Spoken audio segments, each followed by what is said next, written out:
Hunter, you've heard him a couple of times. Okay. Rory, all right. Yeah, it's a euro. Sweet. It looks like Greg did come on. He said he was going to try to come in the beginning to set up the thing for Facebook, and then he'd have to go. Oh, okay. He spoke and you have to go. All right. Okay, well, it's 6:01, so I think we should just go ahead and bow in. And I think Michelle will join us when she can get her internet. Yeah. And the dog's about to go out, so he won't bark at the clock. Okay, so let's just take a moment.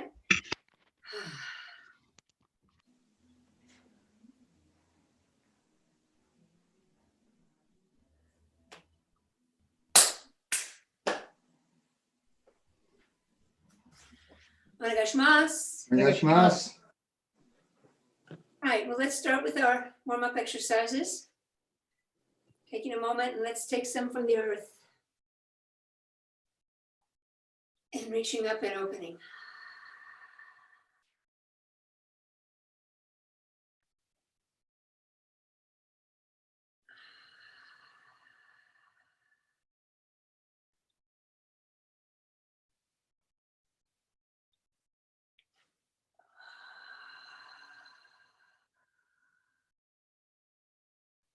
All right, let's take a moment and let's wake ourselves up a little bit.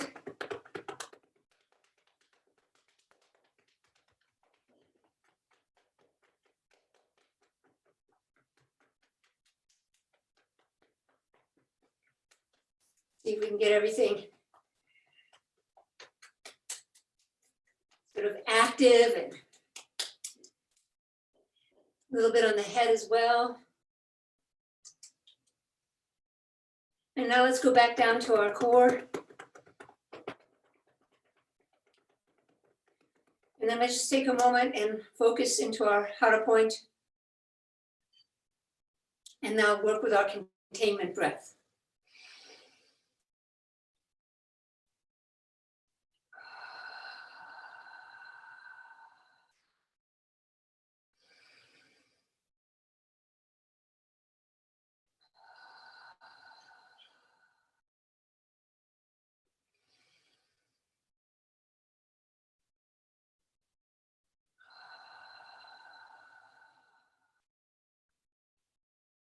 And then dropping down into our hips, let's begin to turn from there.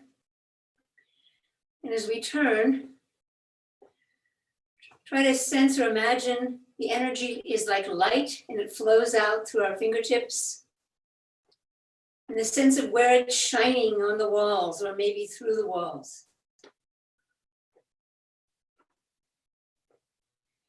And then let a little bit more come through.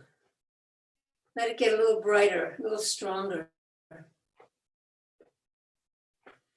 Without any effort, just invite more. Benevolent power. Nice, and let's bring that to a close and then just stand in it for a moment. And just sense the aliveness around us, streaming through our body, our arms and fingers. Okay, let's stretch our sides.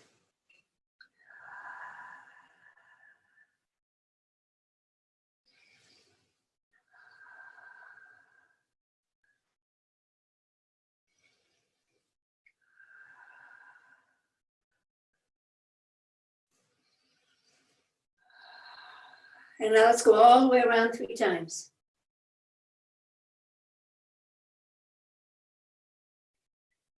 And let's reverse at the bottom.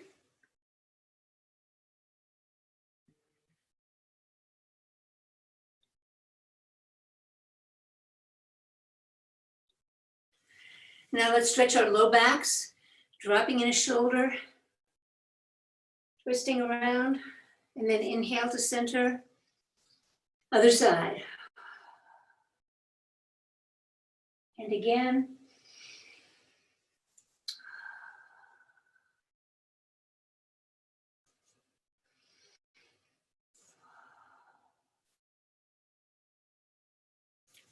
Okay. And now let's work our hips a little bit, making circles with the hips.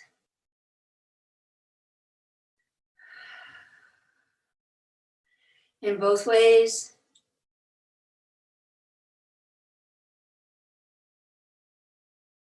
And our knees.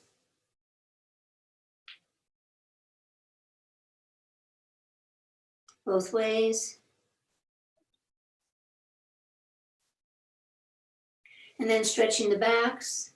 And if you're comfortable, you can stretch your front by squatting. Otherwise, just do what's comfortable for you.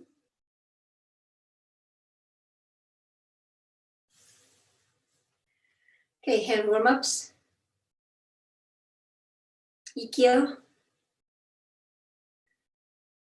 Staying light as we put ourselves under pressure here. And then settling down, lengthening up strong hips and opening our hearts. Other side.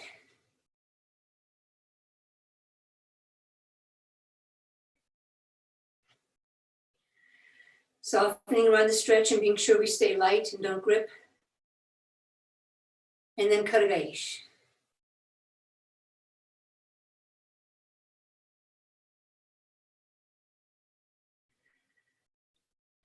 Again, softening around it, staying light.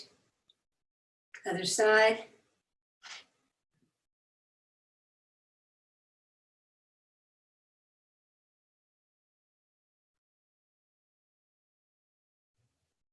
Nice. And Nikyo.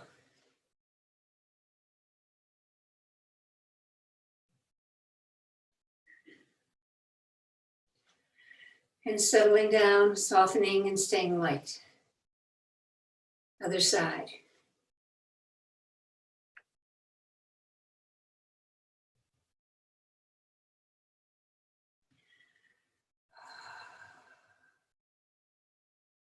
And then inside of the arms.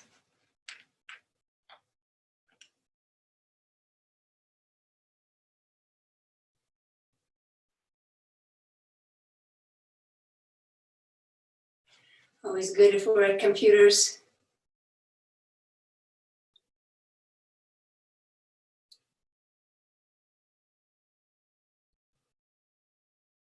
Let's shake them out over our heads. Work this one, really work it so the feet and toes are shaking and everything's just waking up, coming alive. Really go for it. And then drop them 3 times. And one more time. Really let the whole body shake, all the particles in the body organizing themselves.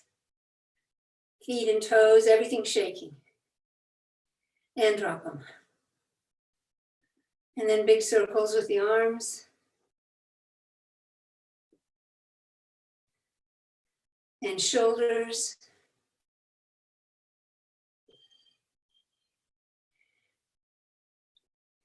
And sort of waking up and wiggling our whole core a little bit. All right, nice clean triangle. Staying light, heaven and earth flowing through. And let's go together and back, together and back. And as we do the movement, try to imagine that our backs are like a doorway and our arms are hollow. And the life force, the Aiki spirit can flow through us, through our arms, through our fingertips, out into the world. And at the same time, the earth is coming up and supporting us, sky flowing down, supporting us. Something's coming through us. And imagine that your triangle goes either to or through the far wall. Just a few more. Really let it come through you. Shiny, bright, clear, focused, benevolent power. Good, and hold. And let's just stand for a moment and still see if you can sense the triangle. Behind you, it's open. In front of you, extends out. So it'd be very easy at any time just to extend your arm. Okay, 2-step. So let's, as we turn, be sure we're running energy through our fingertips toward the earth. thinking up above our heads and the space around us. The space behind us is like a wind at our back. And it helps us move with ease.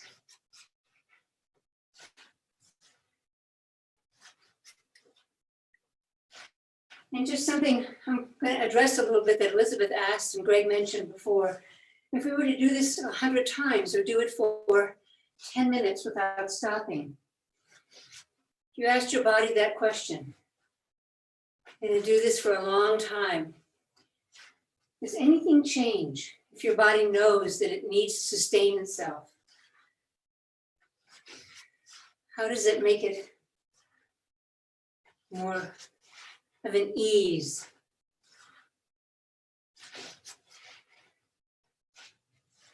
There's a little lighter, a little brighter, a little more coming through the arms and fingertips.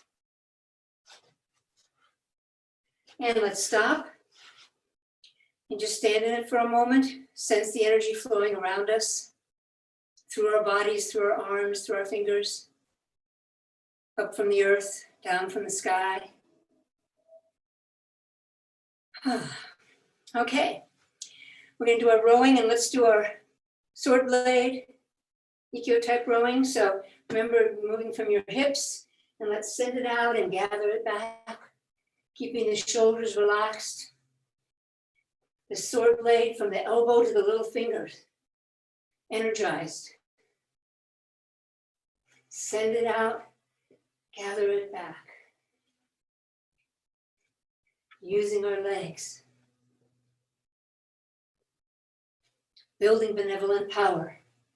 Drawing from the earth, from the sky, from the space around us. Imagining all our teachers, mentors at our back, bringing us energy.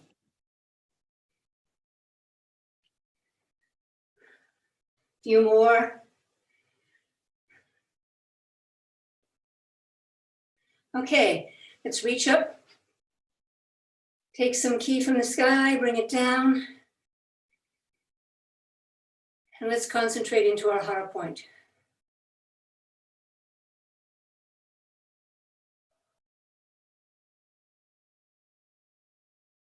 Long, slow exhales focused into the heart point.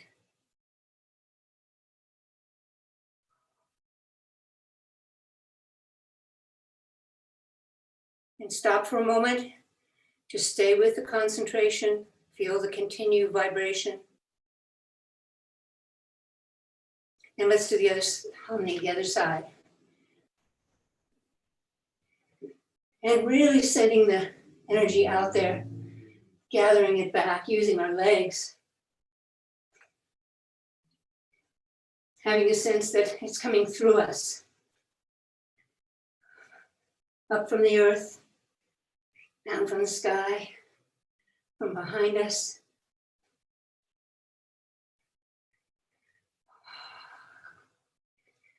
Building concentration, building energy.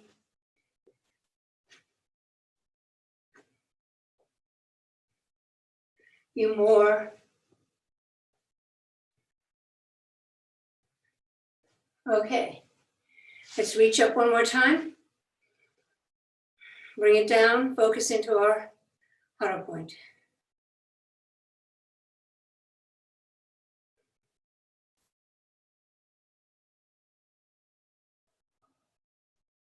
Long exhales.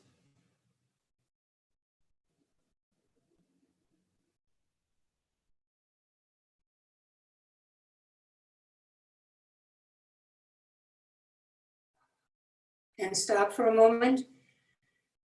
Notice how the vibration continues.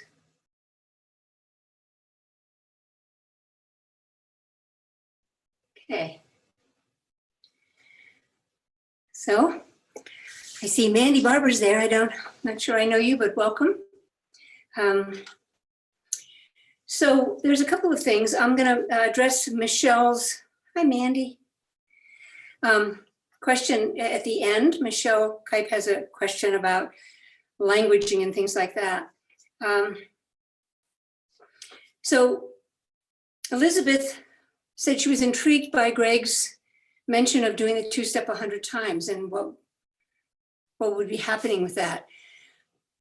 I don't think of it for myself. I have done it for long periods of time. It's not so much about counting numbers, which can be distracting, but to say 10 minutes.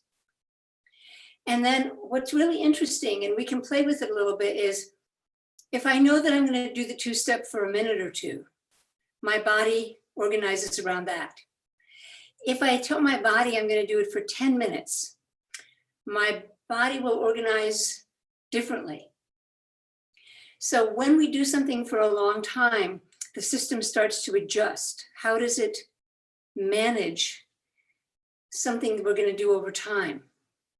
And we've talked before about the importance of tolerating discomfort and being able to relax with discomfort. In Aikido, that's such a big piece because there's pieces of it that are uncomfortable.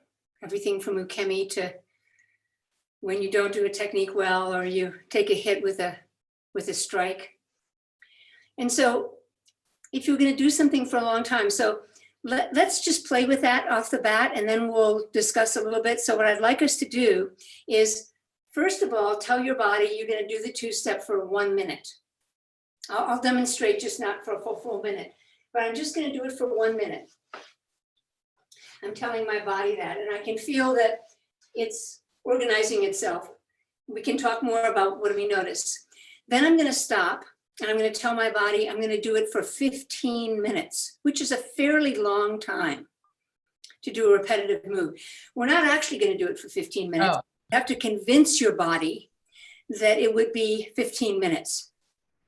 So whatever you think a long time, 200 repetitions, 15 minutes, however you're going to do that. And then notice what your body does, how it organizes that to sustain it over time. So let's play with that. First, tell yourself it's 1 minute of two steps. Then stop, take a breath and tell yourself, okay, I'm going to do this for a long time, 15 minutes. I'm going to do 200, however you're going to do it.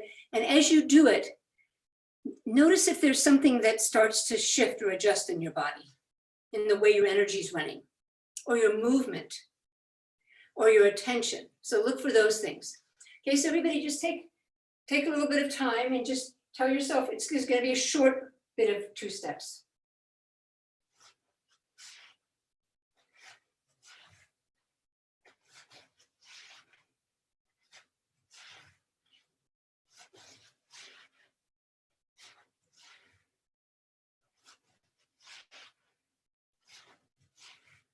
Okay, and everybody stop. Take a breath, shake out a little bit. Now tell yourself you're going to do this for a long time, 15 minutes, or you're going to do 200 of them. And then get ready to do that. So you're going to do a long haul on this. And then when your body feels ready, you get the cue, start the movement.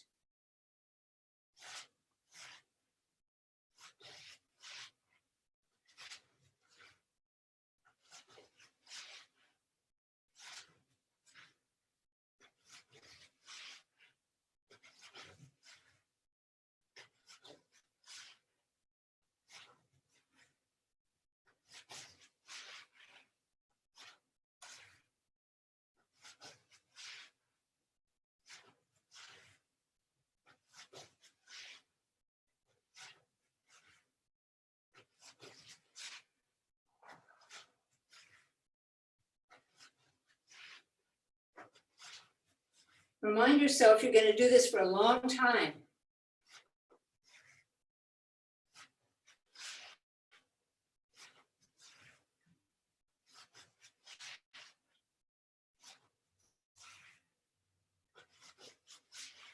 Okay, let's stop for a minute.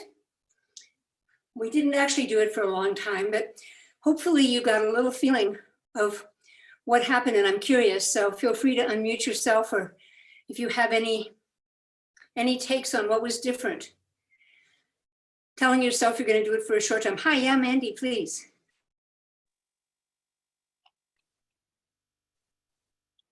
Unmute. You're muted. We can't hear you. sorry. For the first one, it was just a feeling of I'm doing this for a certain amount of time, and just a settling.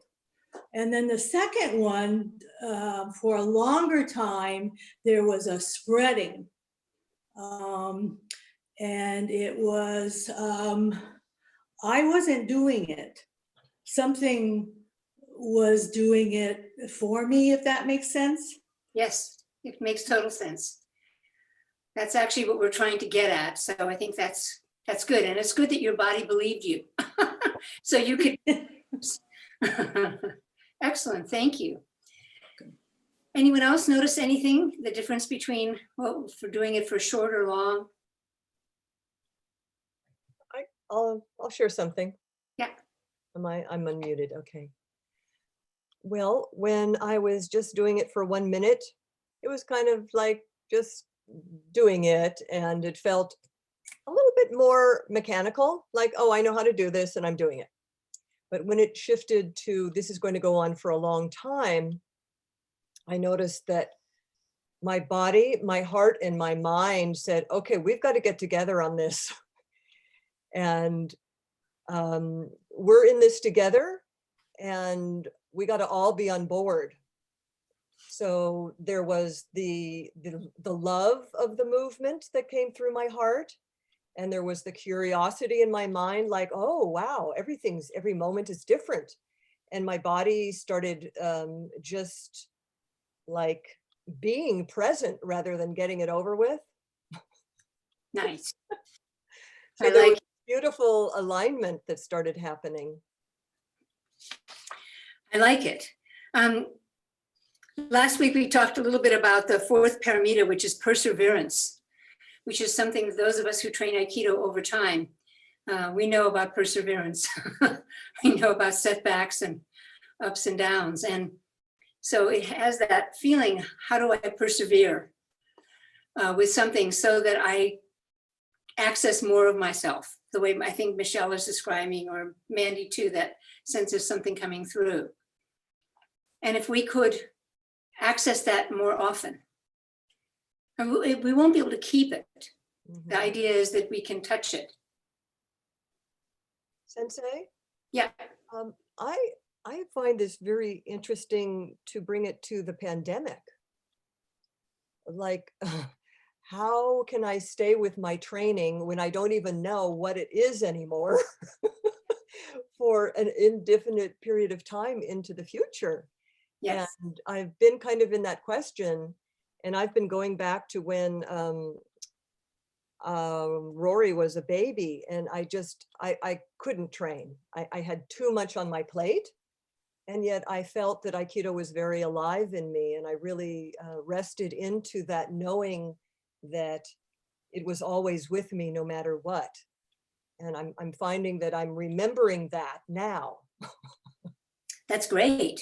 That's great. I mean, that's the thing I think that's, for me, I'm so grateful for, is practice during this time, that I have a practice, and that is sustaining me. I have a meditation practice, and I do little Aiki movements and motions, really trying to keep that sense of extension so that I don't start to sort of atrophy and contract.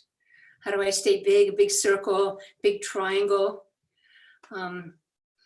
So, you know, and even these classes, we get to practice together. We get to sort of connect to those movements. So yes. So I think it's worthwhile playing with that. And I remember I used to do that. In fact, I would do this one. I think Neto said, Bob Nadeau, my first teacher, that he would do this for a half an hour. And I did it a couple of times, and it was very transformative. I went through all kinds of things, and at the end of it, I just felt like, oh my God, there was just so much flowing through me. Because, you know, I'd start to fatigue, and then I would keep going, and I had to move much more from here, because otherwise the arms get tired. And it's very interesting to take a simple movement like a two-step or something like this and and do it for 20 minutes or half an hour and see what happens with it. You know, the old days, those guys would train 9 hours a day for years. You know, and we often didn't have that. So we could do a little small version of really putting in some focus time on a simple movement. So punches, that's something that Elizabeth mentioned. She's been doing some cardio workouts and she doesn't feel that her punches are clear. So one thing about a ski, because that's a punch, is that what you want to be able to do to really hit something is you want to have these two surfaces between your knuckle and your forearm hit it. So you can just put your hand and push against that. You can go to a wall or a bookcase and push, and you want to be sure that you're not having that you can put a lot of pressure on that. I'm pushing against this desk in front of me.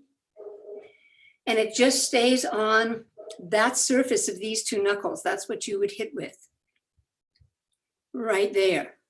So if you get something hard and you just push against it, you'll feel that's the shape that you want to have. So you definitely don't want to push against something hard with a knuckle. You can feel that. And you can't use all four of your fingers, so you're using those two. So one of the things that you can do is just waiting for the water to heat up for your coffee or tea, go up to your refrigerator and just push against it. Get in the habit. You can push this way, that way, so that your hand is in the habit, is familiar with forming that shape. So that's what I would recommend. And then once you're really clear what the shape is, you want to be sure that especially you're doing ski, that you're using your hip and then you're extending. You're using your hip and then you're extending, right? So the hip twists and then that extends. Or we could step. So step forward first and then extend. But if I step forward, I'm still that's where the power comes. If any of you ever hit a heavy bag, it's a really interesting thing, those big heavy bags. Because if you hit it right, it's really a great feeling. You can move it. And if you don't hit it right, you're not using your hips, it just sits there and your hand goes, ah. But if we could just try for a minute with a ski, either side, and just get yourself ready. And then what you're going to do is step forward, extend the ski, and as you do, the hip is going to give you a little bit of power there. So you're going to step forward first, and then that goes out. And it's the hip that makes the power in the end of your fingers. So you don't want to do it all at the same time. For now, you want to break it down. So it's step, extend, twist. Do a 3-part. Step, extend, twist. Step, extend, twist. So otherwise what happens is it starts looking like this. And that's not what you want. You want that feeling that something in your hips is actually bringing it out. So if you break it into 3 parts, first there's a step, you start to extend, and then as you twist your hips, that's what puts the power into those 2 fingers. And then you do the other one. 1, 2, 3. So be sure that you're breaking it apart before you put it together. Otherwise, you just end up kind of, and it doesn't have that nice thing.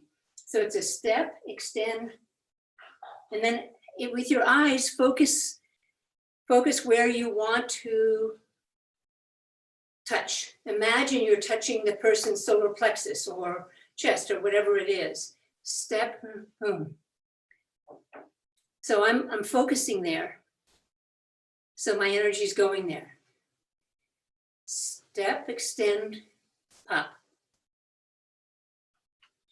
And this is similar with a yokomen, but that's not a punch. You're going to step, you're going to use your hips, and then that's going to create the strike for the yokomen. Step, hips, strike. So what you always want to do is be sure that your power, your movement is coming from the waist down, and this is just carrying on, that it's not moving on its own. So if you just go up to a wall or you go up to a desk and you just push a little bit and you feel that place with your fingers, then when you're doing the movement, step, extend, twist, you have a feeling that you're really touching something. And then later you can. You could get some tape and put a pillow on the wall and hit the wall with the pillow on it, of course. So anyway, Elizabeth, does that give you a little feeling of how you might practice with a ski, a punch? Yeah, and it helps me because in the cardio, it's a lot of uppercuts. So it's cross body, which the ski is not. So it's a total different movement. But if it is, it's still hips, uppercut, hips, uppercut. Or if you're just standing square, hips, uppercut, hips. What's doing it is your hips. It's not Right. its own.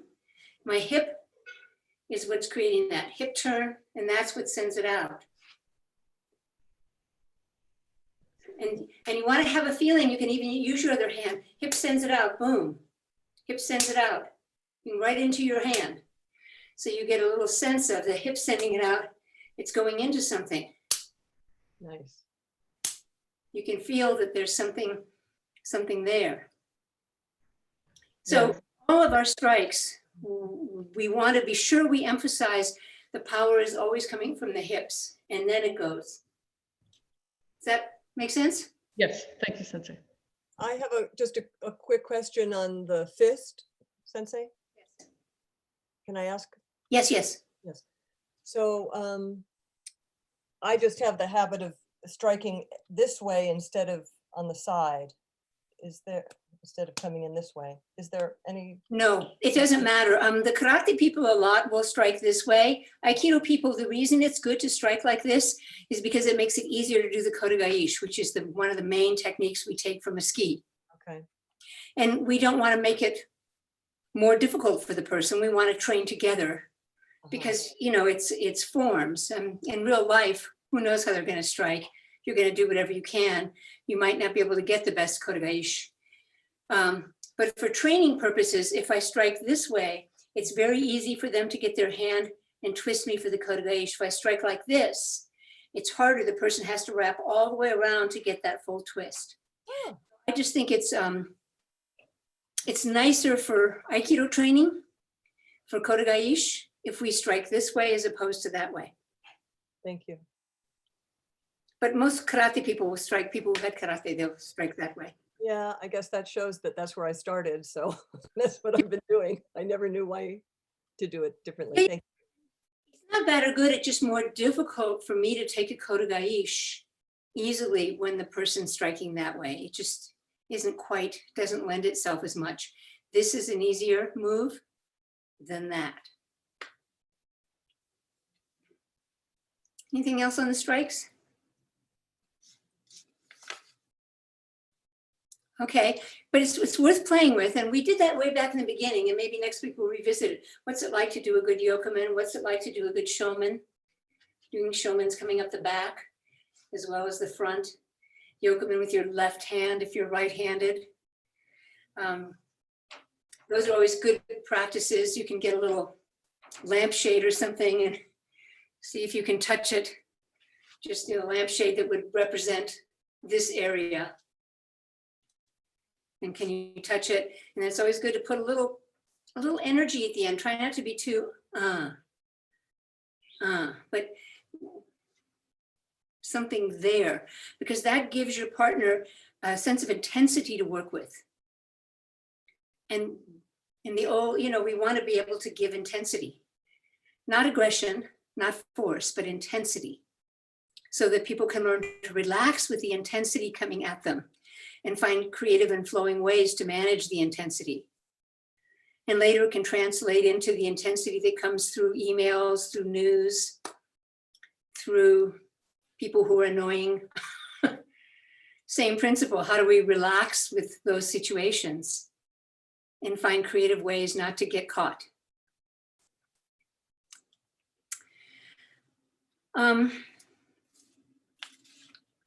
Yeah, I'm going to now, are there any questions or thoughts on anything so far? If not, I'll move on to Michelle's question that she sent me. So far, so good? Okay. So Michelle had an interesting thing, and it's definitely come up in different ways. Her question was something like the use of language, and Michelle, you can correct me if it's used in some Aikido classes. For some people are triggering reactive feelings because it begins to sound and feel for some like it's a bit of a religion. Like talking a lot about kami and using a lot of the traditional terms. And some people are finding that off-putting. I think my theory is to make it as accessible as possible, the language, and not make it so esoteric, and then tell people, look, if you're interested in the roots and the traditions, there's a lot of good literature out there that you can get to learn what the traditions are about. I try to do the same with the Buddhist practice principles that I teach. Nowadays, we call it mindfulness instead of meditation, because that makes it more accessible to people. And even in organizations and out in the world, I stopped using the term hara, because then you just have to translate it. Yeah. On the Aikido mat, you can use hara because that's pretty direct. And I think I talk a lot about heaven and earth, and when because that's in Aikido and also in my Tibetan Buddhist practice, they refer to heaven and earth principle a lot. When I'm in the world, I talk about centrifugal and gravitational forces, so that it doesn't feel too esoteric. So there's centrifugal force, the earth is spinning 1,000 miles an hour, would tend to fling things off. That's the up energy. There's gravitational force. That's the settling energy. And that in the ideal world, we're balanced between the up and the down energy, or heaven and earth, or centrifugal and gravitational. So sometimes when I'm teaching Aikido, if I do use an esoteric term, I'll also right next to it use a more accessible everyday term like that. Like if I talk about heaven and earth, I'll also say like centrifugal and gravitational force. So that's another way around it, is to put them together and say, you know, as I tell people in the traditions of Tibetan Buddhism and Aikido that I study, people use the terms heaven and earth. Another way to think of it is centrifugal and gravitational. So almost always what I find is there are ways that we can take language. If we are using traditional language, we can also use a term that is more accessible, more everyday for people. Like ki or energy, life force, elan vital. I use the term when I'm doing the triangle in the beginning, I let Aiki spirit come through you. When I'm out in the world, I say, let inspiration come through you. That's the same to me, Aiki spirit and inspiration. Does that give you a little bit of sense of how, if you are sharing this with people, how you could start to make it more accessible? And you could still even use the term. So if they want to use the term kami, they could say, you know, it's like, what I often talk about is that Shinto is a little bit like Native American. Native American feels that everything is alive. And scientifically, even rocks are vibrating. In fact, my geologist friend says that rocks are like people, only they move slower. But the atoms in the rocks are vibrating. Rocks are not dead per se scientifically. So I'll take kami and I'll say, so it's like the Native American view, which is scientific, that all atoms are vibrating. So everything has life in it. Everything is alive. And that might be one way that I don't use the term kami personally very much. If I was going to, I would probably make that analogy. I always try to bring it back to some kind of scientific sort of reference as well.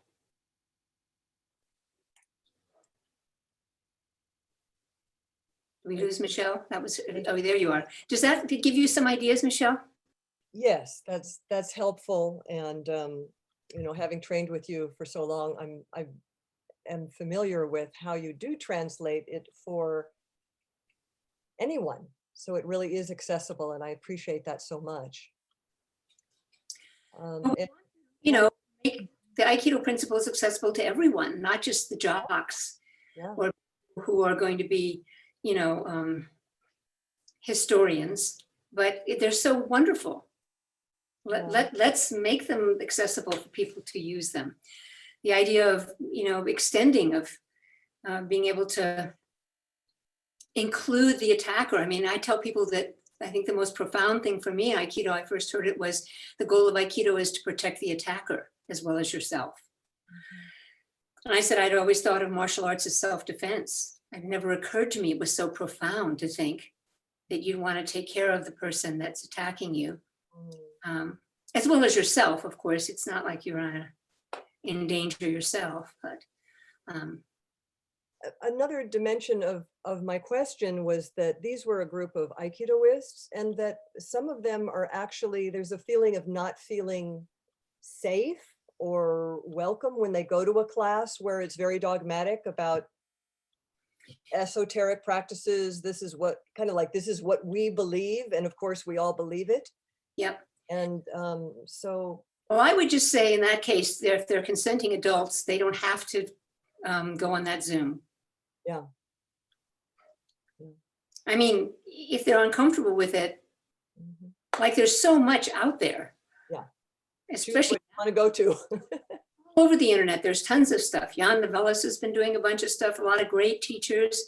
And to think that they'd have to submit themselves to something that makes them uncomfortable psychologically or spiritually, I mean, they should, I would just say, don't do it. That's simple.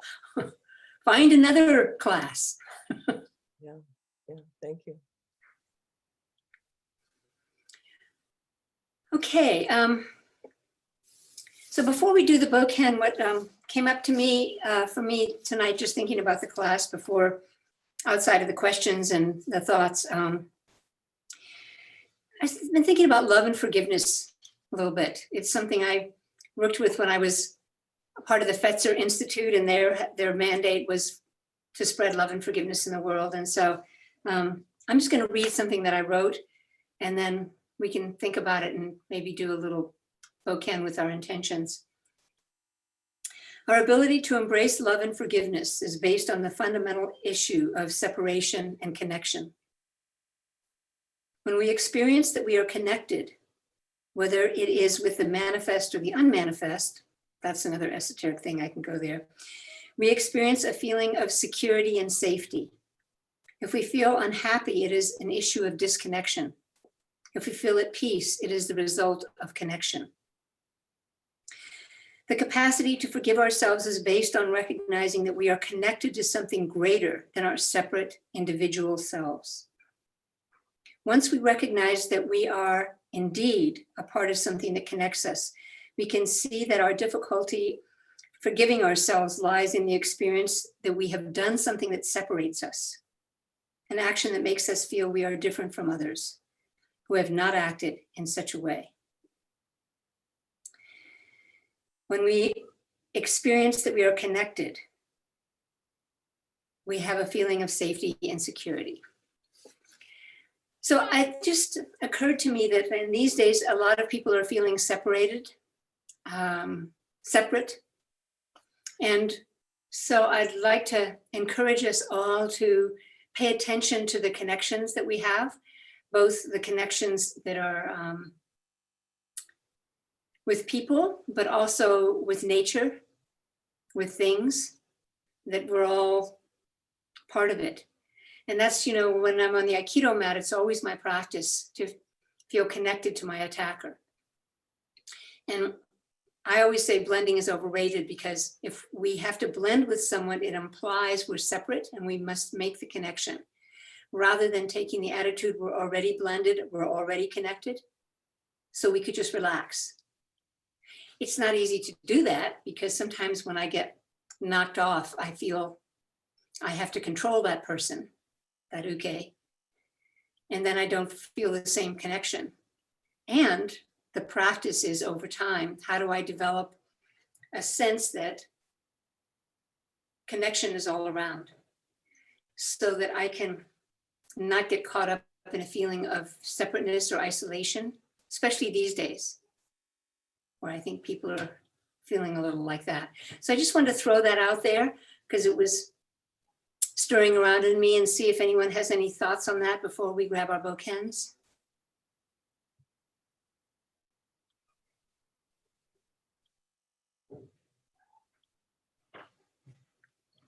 Well, just let it stew, and maybe next week, if something comes up between now and then, you can have a little just thought on the idea of what makes you feel separated, what makes you feel connected, and how do we cultivate an ongoing sense of connection. So having said that, let's connect with our bokens. And if you don't have a boken, you can use your arm.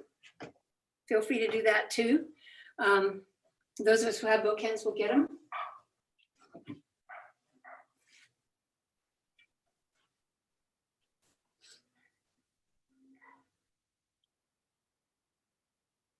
Wait a few seconds for Michelle.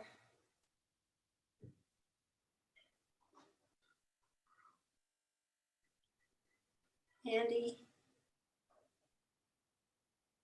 I'm sure Michelle will be coming shortly. So let's just align ourselves here and do a standing bow. And taking our bokens out. And then, Mandy, I don't know if you've seen this, but this is a little bit of our tradition. We take a nice solid stance, and we're going to point our bokens up toward the sky and stir the cosmic soup. And as we do this, we're inviting wisdom traditions from all times, all places, and all eons to come and support our intentions for good in the world. And then we're going to go lightning rod to heaven and bring it into us. Huh. Nice. And then let's start off, and I'll just do this slowly. I don't know if Mandy's used to this. This is just a little figure 8 movement that we're going to do to get a sense of flow and relaxation with the boken. So it's just the leg pulls the tip of the boken down, and then it pops up again and goes into another kesa. So it's very relaxed. The hands are loose. The legs are doing most of the work. The boken just sort of moves itself based on the weight of the tip dropping. And just having a sense of the energy flowing out the tip as we do this. And just relaxing and just letting it move in a figure 8 pattern. Every time the leg moves back, it pulls the tip of the boken with it. And it just pops up again. A few more. Everything is loose and relaxed.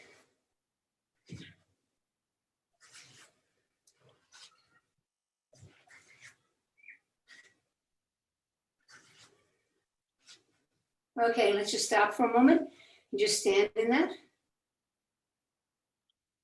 Just feel that and be sure that there's some energy flowing upwards, energy flowing downward, and energy going out.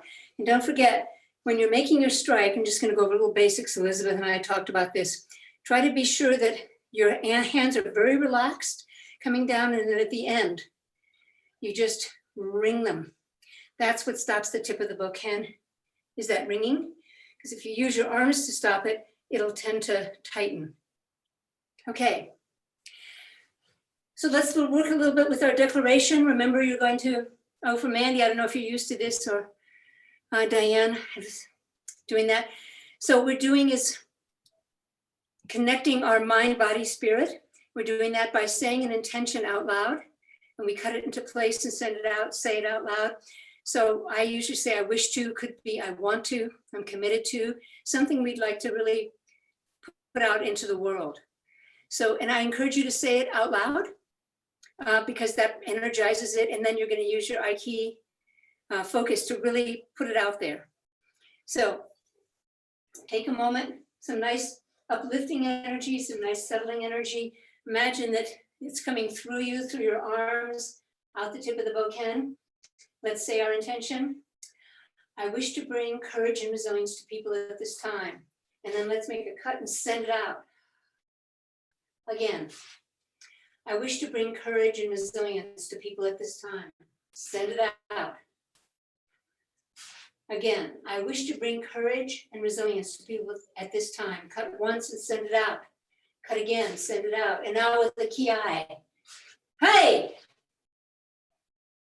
All right, I'm going to do 2 more rounds of that.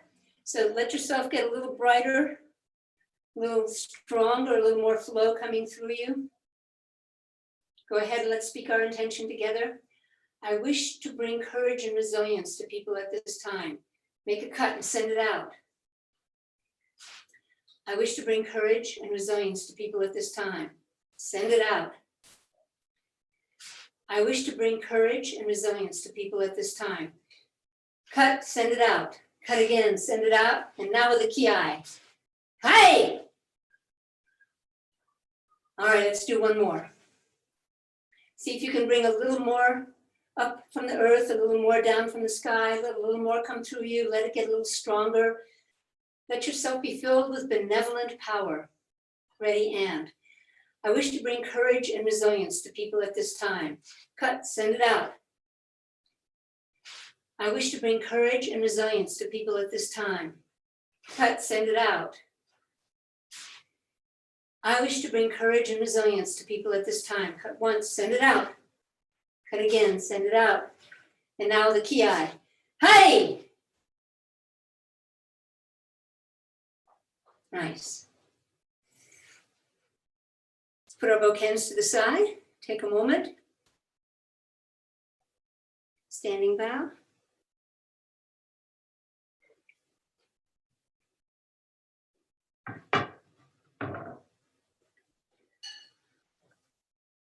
So I just want to remind you that when you do that, you say something and then you do the bokken cut, you're really unifying mind and body. And I think that's something in Aikido we could use more of, is like really having a clear intention when we're doing things rather than just letting the movement by itself, but the movement really bringing something to the world. So if you're starting to feel a little low, you could grab your bokken and do some version of that, say something and send it out, because I don't know if you can feel it, but my body feels much more charged up right now. Checking in if there's any thoughts or questions, insights on what it's like to use the bokken with a verbal intention. It's not something we usually do in the dojo, but I'd like to bring it in.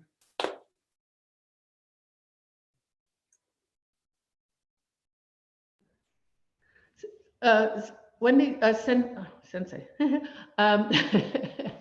I noticed that you hold on to the same intention. Do you ever, when do you shift up, or do you shift up? I do. I've gotten different ones over the years. And before the pandemic, I would have an intention of something I wanted to accomplish. And once I accomplished it, I would get another intention. And I usually would have 2. One is more of a generic one, like this one. And then I have one specific about, I want my book to be finished by the end of April or something like that. So that there was something specific that I was wanting to do, that I could energize myself to accomplish that specific task. So something like that. And then usually one more generic is that I'm committed to making a contribution to the world. And then since the pandemic, it's been this one. And I don't know, it changes sort of organically. Sometimes I'll feel it's just time to change, like new words need to come through me. Yeah, I think of it more as a intuitive one. And when I'm helping people come up with their declaration, we call it, I'll often say, usually your head comes up with it, and then just say it from your heart. And just notice what that sounds like, or what that's like, and say it from your belly. Because when you say it, you want to be sure that everything's on board and that it's not just an idea. And usually the head tends to edit things. And it's good to hear the heart. And it's good to hear something from a deeper place too. So when I have an intention, my head usually comes up with the sort of words, and then I try to go into my heart and say it and see if any of the words change or my heart feels good with that, and the same with my core. So that's kind of how I play with it. And I was just thinking today, actually, that it feels like it's going to be changing. Not that the pandemic's necessarily changing, but the intention might change. But I recommend it, yeah. Mandy, do you have a thought?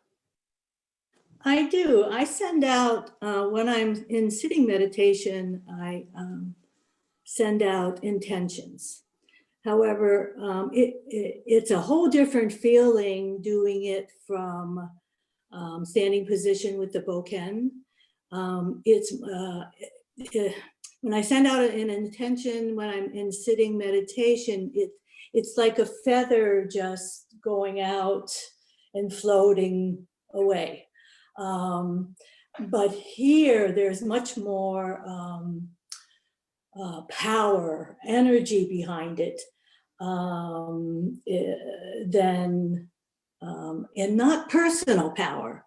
It's not a personal thing. It's more of a universal, connection to Yes. to the other people and the world, the nature. So it feels more powerful doing it that way. Well, our theme, we have a theme every year. I pick a theme for the dojo, and our theme for this year is benevolent power.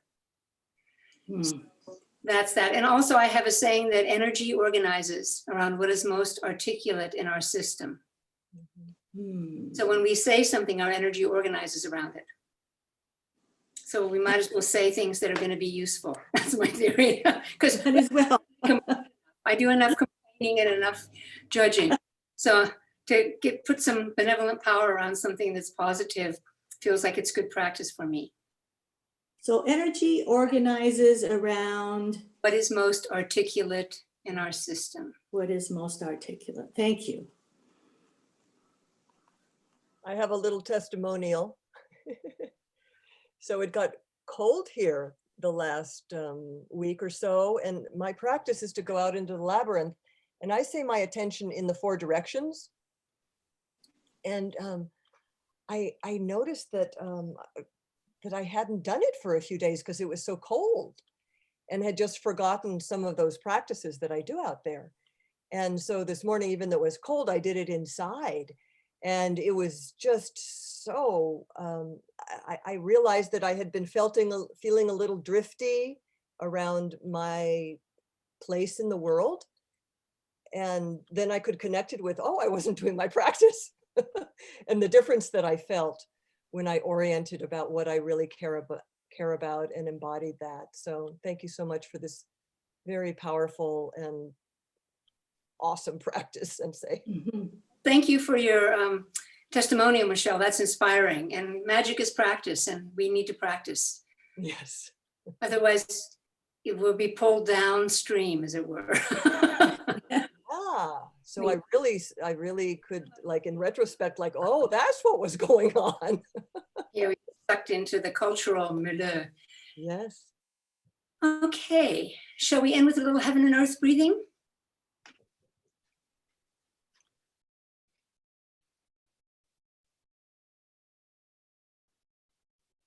So let's bring the energy up from the earth, reach for the sky, and send it out into the world. Coming to the earth, reaching for the stars, radiating out.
Let's do 2 more.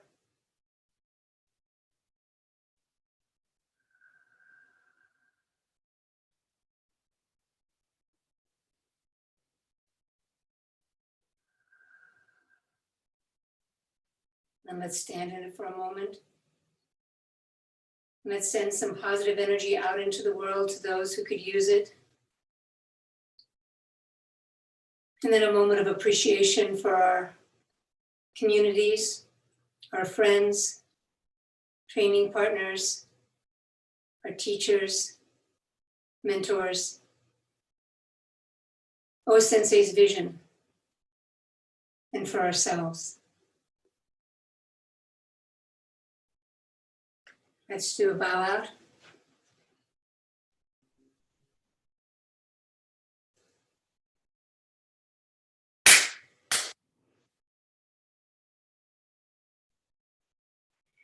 Domo arigatou gozaimashita. So thank you all for being on the call. Just FYI, this coming Saturday, I'll be in the park, Corte Madera, at 10 o'clock. Bring sticks if you have them. And we'll play around a little bit for those of you who are in the area. And hopefully the weather will be good and we get to see each other, air hugs.